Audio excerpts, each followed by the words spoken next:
हमेशा याद की जाएगी। बिल्कुल, ये पारी वो बेन स्टोक्स की ये पारी आप तस्वीरों में भी देख सकते हैं जिस तरीके से ये पारी थी। जॉनी बेयरस्टो का वो रनआउट आप याद करेंगे कि विवादित रनआउट था। उसके अलावा काफी सारी चीजें इस एशेज के दूसरे टेस्ट में भी हुई, उन सभी चीजों पर हम लोग बात करेंगे। बेन डकेट की यहाँ पर बात होगी, बेन स्टोक्स की बात होगी, उस्मान ख्वाजा ने अच्छी पारी खेली, ट्रेविस हेड जिन्होंने तोड़ निकाला बेसबॉल क्रिकेट का काउंटर अटैक करके इंग्लैंड पर ही, और इस मुकाबले को ऑस्ट्रेलिया ने 43 रनों से अपने नाम कर लिया है। दूसरे टेस्ट मुकाबले में इंग्लैंड को ऑस्ट्रेलिया की टीम ने हरा दिया है।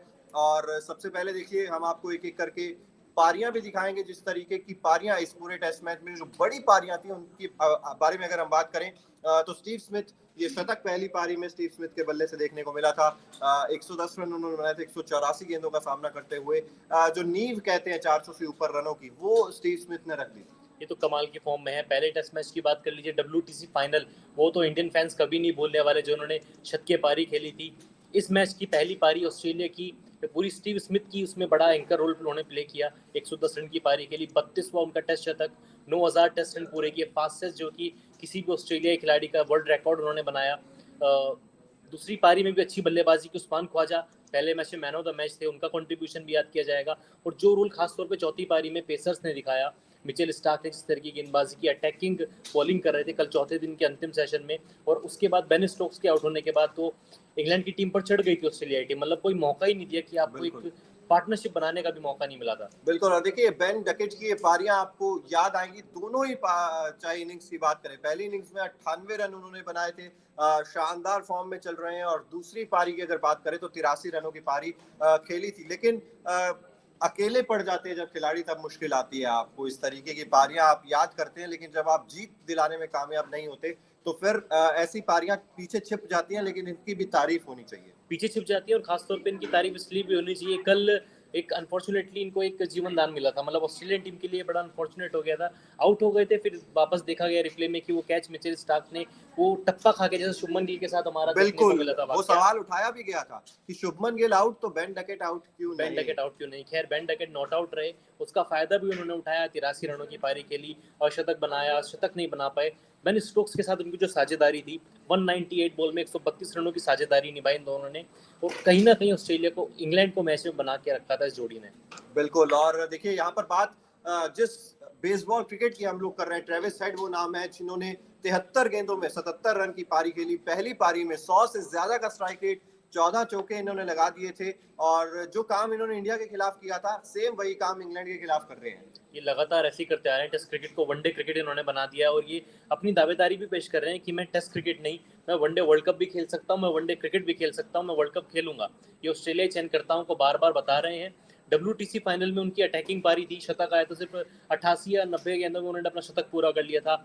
इस बार देखें 73 गेंद 77 रन, स्ट्राइक रेट 105 का है। टेस्ट क्रिकेट में किसी ऑस्ट्रेलियाई खिलाड़ी का हम देखते थे शायद डेविड वार्नर का इस तरह का स्ट्राइक रेट हुआ करता था, लेकिन उनकी खराब फॉर्म चल रही है पिछले काफ़ी समय से। इस मैच में 50 लगाई, लेकिन ट्रेविस हेड ये दूसरा ऑस्ट्रेलियाई खिलाड़ी है जो इस तरह की अटैकिंग पारियां खेल रहा है डेविड वार्नर के आने के बाद। बिल्कुल, और ट्रेविस हेड देखिए टीम इंडिया को जिस तरीके से परेशान किया था WTC फाइनल में, हम लोग बात कर रहे थे, वहां पर 150 से ज्यादा रन इन्होंने बनाए थे, तेज गति से रन बनाए थे, और पहली पारी में जिस तरीके की इनिंग्स ये खेलते हैं, जिस तरीके का प्लेटफॉर्म ये सेट कर देते हैं, वहां से जो तोड़ भारत के पास नहीं था, शायद इंग्लैंड के पास भी उस चीज का तोड़ था नहीं।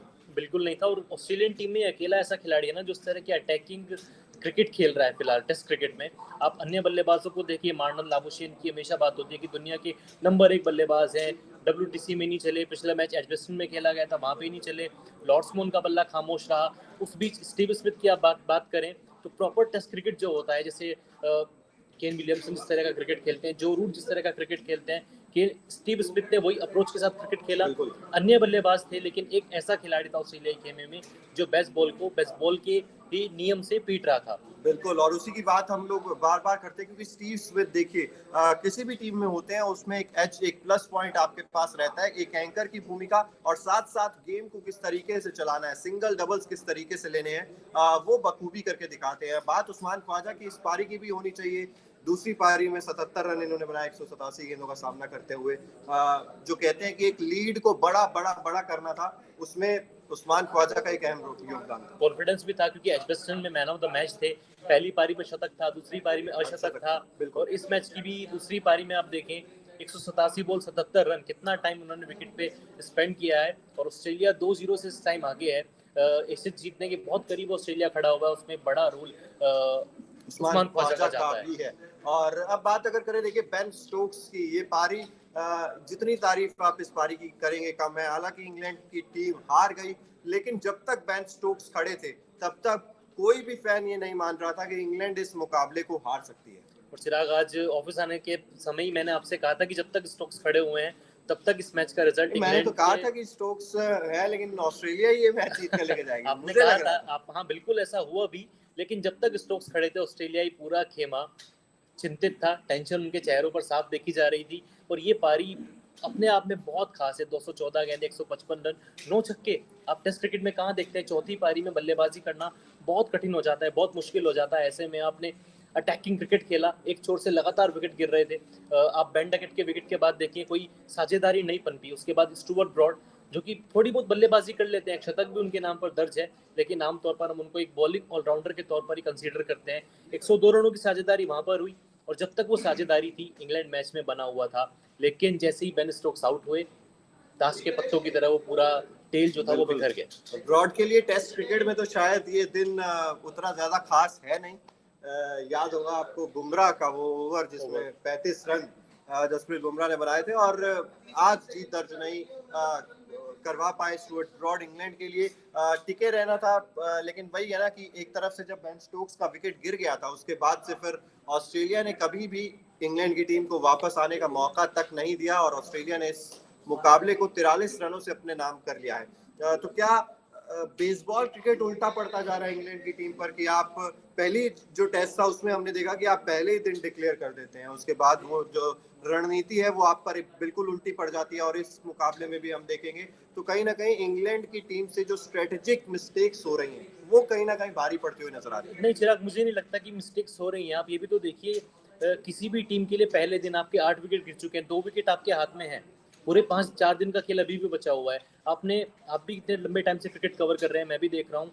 कभी आपने देखा है कि 2 विकेट बचे हुए किसी ने पारी डिक्लेयर कर दी हो, इतना बड़ा दिल किसी कप्तान ने दिखाया हो? ऐसा नहीं देखने को मिलता। लेकिन वो बड़ा दिल आपको हार तक हार तक लेकर गया, लेकिन आपको ये भी पता था कि वो जो 4-5 ओवर का खेल है, वहां पर आपके लिए एंडरसन और ब्रॉड विकेट ले सकते हैं। उन्होंने कोशिश भी की, शायद एक चांस भी बना था जब डेविड वार्नर का कैच स्लिप में छूटा, जो रूट से एक चांस बन सकता था, एक विकेट अगर वहां पे होती तो इंग्लैंड को बिल्कुल मलाल